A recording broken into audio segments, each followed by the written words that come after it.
আসসালামু আলাইকুম রহমতুল্লাহ। আশা করি আল্লাহর অশেষ রহমতে আপনারা সবাই ভালো আছেন। আজ আমরা আলোচনা করব নিয়ালিজম এবং ইসলাম নিয়ে। নিয়ালিজম কি, নিয়ালিজম কোথা থেকে এসেছে, মানুষ কেন নিয়ালিজমের প্রতি আগ্রহী হচ্ছে, ফাইনালি ইসলাম এবং নিয়ালিজমের মধ্যে পার্থক্যগুলো কোথায় বা সংঘর্ষগুলো কোথায়। প্রথম প্রশ্ন, নিয়ালিজম কি? Nihilism is a philosophical belief that says life has no inherent meaning, values, or purpose. Everything we think that has values or purpose created by us, not God or nature. সহজ ভাষায় বললে নিহিলিজম হচ্ছে একটি জীবন বিশ্বাস বা philosophical বিলিফের নাম, যেটা বলে মানুষের জীবনের অনিবার্য কোনো সত্য, নৈতিকতা বা উদ্দেশ্য নেই। আমরা যেগুলোকে অর্থ, নৈতিকতা, উদ্দেশ্য এগুলো হিসাবে ভাবি, তা সব কিছুই আমাদের সৃষ্টি করা, কোনো সৃষ্টিকর্তা বা ইউনিভার্সের সৃষ্টি করা নয়। যার ফলে নিহিলিজম বলে সত্য বলতে বা লাইফের উদ্দেশ্য বা অর্থ বলতে কোনো কিছুই নেই।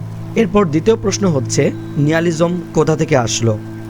আমাদেরকে জানতে হবে নিহিলিজম শব্দটি হয়তো নতুন, কিন্তু এর ধারণাটি অনেক পুরানো। যেমন আপনি যদি প্রাচীন যুগের গ্রিক দার্শনিকদের লেখা পড়েন, সেখানেও আপনি দেখতে পাবেন সত্য বলতে কোনো কিছু নেই, সব কিছু আপেক্ষিক, আমাদের জীবনের কোনো অর্থ বা উদ্দেশ্য নেই, আমরা এভাবেই অন্য এলিমেন্টদের মতো সৃষ্টি হয়েছি এবং আমরা মারা যাব বা ব্যানিশ হয়ে যাব। এই ধারণাটি আপনি প্রাচীন যুগের গ্রিক দার্শনিকদের লেখাও দেখতে পাবেন। এই নিহাল শব্দটি এবং নিহিলিজম শব্দটি মূলত এসেছে ল্যাটিন শব্দ নিহিল থেকে বা নিয়াল থেকে, যার অর্থ কোনো কিছুই না বা শূন্যতা। এর ব্যবহার দেখা যায় জার্মান ভাষায় 1800 শতকের দিকে। তখন এই শব্দটিকে বলতে বোঝানো হতো যে ধর্মহীনতা, শূন্যতা, অর্থহীনতা এই অর্থে। কিন্তু এই ধারণাটি বা এই ফিলোসফিক্যাল বিলিফটি পপুলার হয় দুইজন বিজ্ঞানীর হাত ধরে। প্রথমজন হচ্ছেন ফ্রিডরিখ জ্যাকোবি অ্যান্ড দ্বিতীয়জন হচ্ছেন ফ্রিডরিখ নিটশে। সো ফ্রিডরিখ জ্যাকোবি প্রথমে এই ধারণাটিকে ফিলোসফিক্যাল বিলিফ হিসাবে উপস্থাপিত করেন।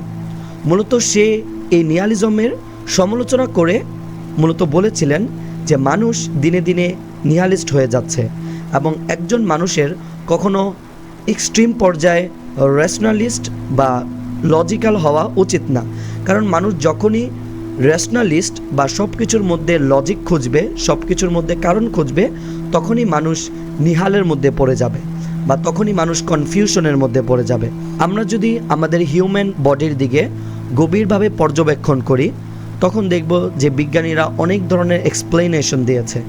ফর এক্সাম্পল, আপনি যদি বলেন যে মানুষের বডি এটা কি দ্বারা তৈরি, তখন আপনাকে উত্তর দেওয়া হবে যে মানুষের বডি হচ্ছে ব্লাড অ্যান্ড ফ্লাশ, রক্ত এবং মাংস দ্বারা তৈরি।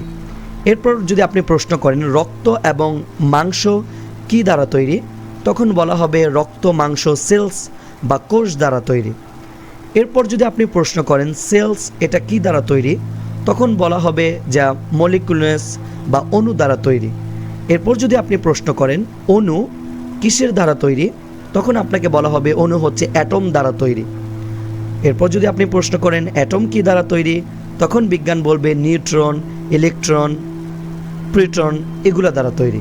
এগুলা হচ্ছে কি দ্বারা তৈরি? কোয়ার্ক দ্বারা তৈরি। কোয়ার্ক হচ্ছে কোয়ান্টাম ফিল্ড দ্বারা তৈরি। কোয়ান্টাম ফিল্ড কি দ্বারা তৈরি? এনার্জি দ্বারা তৈরি। এরপর যখন আপনি এনার্জির মধ্যে যাবেন এবং সেম কোশ্চেন করবেন বিজ্ঞানকে যে এনার্জি কি দ্বারা তৈরি, তখন বিজ্ঞান এর যথাযথ উত্তর দিতে পারে না। বিজ্ঞানীদের কাছে মূলত এনার্জির মূল এক্সপ্লেনেশন বিদ্যমান নেই, যার ফলে তারা এটার মধ্যে কনফিউশনে চলে যায়, অর্থাৎ নিহিলের মধ্যে চলে যায়। সেম থিং আপনি দেখবেন যে আমাদের ইউনিভার্সের মধ্যেও আমরা দেখতে পাই যে আপনি যদি বলেন যে আমাদের পৃথিবীটা কিসের মধ্যে, তখন বিজ্ঞান আপনাকে বলবে আমাদের পৃথিবীটা হচ্ছে সোলার সিস্টেমের মধ্যে বা সৌরজগতের মধ্যে। সৌরজগৎ কিসের মধ্যে? সৌরজগৎ হচ্ছে গ্যালাক্সির মধ্যে। গ্যালাক্সি কিসের মধ্যে? গ্যালাক্সি হচ্ছে ইউনিভার্সের মধ্যে। ইউনিভার্স কিসের মধ্যে? ইউনিভার্স হচ্ছে অবজারভেবল ইউনিভার্স, অর্থাৎ আমরা টেলিস্কোপের মাধ্যমে যতটুকু এ পর্যন্ত আবিষ্কার করতে পেরেছি তার মধ্যে। তো অবজারভার ইউনিভার্স কিসের মধ্যে, এর ব্যাখ্যা বা এর উত্তর আমাদের কাছে নেই বা কোনো বিজ্ঞানীর কাছে নেই। তো আপনি এরকমভাবে প্রতিটা জিনিস যখন আপনি লজিক্যালি থিঙ্ক করতে যাবেন বা লজিক্যালি চিন্তা করতে যাবেন বা রিজন খুঁজতে যাবেন, অ্যাবসোলুট কোনো রিজন আপনি পাবেন না, কারণ এটা আল্লাহ তাআলার সৃষ্টি। এবং আপনি যখনই এটার মূলে যেতে যাবেন বা কোনো কিছুর একদম অ্যাবসোলুট পর্যায়ে যেতে যাবেন, তখন আপনি কনফিউশনে চলে যাবেন। তখন আপনার কাছে এটাকে নিহাল মনে হবে বা নিয়াল মনে হবে, কোনো কিছুই না বা অর্থহীন মনে হবে। এই জন্য ফ্রিডরিখ জাকোবি সমালোচনা করে বলেছেন নিয়ালিজমের, যে একজন মানুষের কখনো এক্সট্রিম পর্যায়ে রেশনালিস্ট বা এক্সট্রিম পর্যায়ে লজিক্যাল হওয়া প্রয়োজন নেই বা লজিক্যাল হওয়া উচিত না, কারণ যখনই মানুষ এক্সট্রিম পর্যায়ে সব কিছুর রিজন খুঁজতে যাবে তখনই মানুষ নিয়ালের মধ্যে পড়বে, যার ফলে নৈতিকতা, সত্যতা, বিশ্বাস এগুলো ভেঙে পড়বে। এবং এগুলো যখন ভেঙে পড়বে একটা সমাজের, তখন আর কোনো কিছুই বাকি থাকবে না। তো তার মাধ্যমে মূলত নিয়ালিজমকে একটা ফিলোসফিক্যাল বিলিফে বলেছিল বা ফিলোসফিক্যাল বিলিফের পার্সপেক্টিভ থেকে বলেছিল। এরপর আসি, নিয়ালিজম আরও পপুলার হয়েছে আরেকজন জার্মান বিজ্ঞানী ফ্রিডরিখ নিটসে। ফ্রিডরিখ জাকোবিকে হয়তো অনেকে না চিনতে পারেন, বা ফ্রিডরিখ নিটসেকে আমরা অনেকেই চিনি তার বিখ্যাত ম্যাডম্যান উক্তির মাধ্যমে। তার বিখ্যাত ম্যাডম্যান উক্তির কথা তো আমরা জানি, যে সে বলেছিল, God is dead, we have killed him, অর্থাৎ সৃষ্টিকর্তা হচ্ছে মৃত এবং আমরা তাকে হত্যা করেছি। যদি আমরা এটার একদম ভিতরে যেতে চাই, এটা আলাদা একটা ডিসকাশন, লেট নাইট ডিসকাশন এবং একটা কন্ট্রোভার্সি। তো আমরা আজকে সেখানে যাব না, আমরা জাস্ট আমাদের যতটুকু প্রয়োজন ততটুকু। তো নিটসে মূলত এখানে বোঝাতে চাচ্ছিল, যখন সে দেখলো যে ইউরোপে হিউজ পরিমাণে ইন্ডাস্ট্রিয়াল রেভলিউশন হচ্ছে, মানুষ সায়েন্সের চর্চা করছে, সায়েন্সের চর্চা বাড়ছে, সব কিছুর পেছনে মানুষ এক্সপ্লেনেশন খুঁজছে, তখন সে বলছিল যে যখন মানুষ সব কিছুর পেছনে একটা রিজন দাঁড় করাবে, তখন আস্তে আস্তে সে গড থেকে বা সৃষ্টিকর্তা থেকে দূরে চলে যেতে চাবে বা দূরে সরে যাবে। যখন একজন মানুষ সৃষ্টিকর্তা থেকে দূরে সরে আসবে বা সৃষ্টিকর্তার বিলিফকে লজিক্যালভাবে থিঙ্ক করার চেষ্টা করবে, তখন মানুষ মূলত নিহালের মধ্যে পড়ে যাবে। মানুষ ধীরে ধীরে তার লাইফের অর্থ, তার লাইফের নৈতিকতা, সে কী জন্য নৈতিক হবে, এই বিষয়গুলোকে সে লজিক্যালভাবে দাঁড় করাবে। তো যখন একটা মানুষ নৈতিকতাকে বা বিশ্বাসের মতো বিষয়গুলোকে লজিক্যাল থিঙ্কিংয়ের মাধ্যমে বা সায়েন্স থিঙ্কিংয়ের মাধ্যমে সে দাঁড় করাবে, যে যদি সায়েন্স বলে যে এখন আমার নৈতিক হতে হবে, তখন আমি নৈতিক হব, বা যখন সায়েন্স আমাকে বলবে আমি এটা মানব, বা লজিক যখন বলবে তখন আমি ওইটা করব, এই বিষয়গুলোকে মানুষের নৈতিকতা থাকবে না। কারণ মানুষের লজিক্যাল থিঙ্কিং বা সায়েন্স হচ্ছে সবসময় পরিবর্তনশীল, এটা পরিবর্তন হয়। যখন সেই পরিবর্তনশীল বিষয়গুলোকে নৈতিকতার বিষয় বা বিশ্বাসের মতো বিষয়গুলোর সাথে সে ডিপেন্ড করাবে, তখন তার নৈতিকতা এবং তার যে সত্যতা বা বিশ্বাস এগুলো ভেঙে পড়বে। তো এই দুজন বিজ্ঞানীর মাধ্যমে মূলত নিহালিজম হচ্ছে অর্থবহ হয়েছে বা আরও বেশি পপুলার হয়েছে, এবং এরপরে এর চর্চা মূলত বেড়েছে। এখন তৃতীয় প্রশ্ন হচ্ছে, মানুষ কেন নিহালিজমের প্রতি দিনে দিনে আগ্রহী হচ্ছে এবং দিনে দিনে সে নিহালিস্ট হচ্ছে? তো এটার মূলত দুইটা কারণ। একটা হচ্ছে সৃষ্টিকর্তা সম্বন্ধে তার অজ্ঞতা থাকা, বা কোনো একটা মানুষ সৃষ্টিকর্তার ধারণা সম্বন্ধে অজ্ঞ থাকা। তো যখন একজন মানুষের কাছে সৃষ্টিকর্তা সম্বন্ধে ধারণা অনেক বেশি শূন্যর কোঠায় থাকবে, তখন সে তার লাইফের অর্থ, তার লাইফের নৈতিকতা, তার লাইফের উদ্দেশ্য, এগুলোকে স্বাভাবিকভাবে সে বিজ্ঞানের মাধ্যমে খুঁজতে থাকবে, লজিকের মাধ্যমে খুঁজতে থাকবে।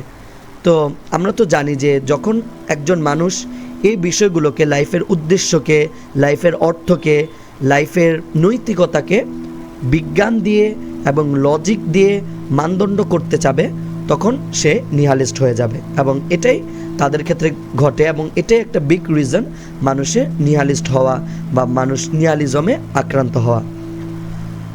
এবং দ্বিতীয় কারণটি হচ্ছে, মানুষ যখন লোভী হয়ে উঠবে, স্বাভাবিকভাবে আপনার কাছে কোনো একটা জিনিস নেই, তখন আপনি সেই জিনিসটা আপনার করতে চাইবেন বা সেই জিনিসটা সম্বন্ধে নলেজ জানতে চাইবেন।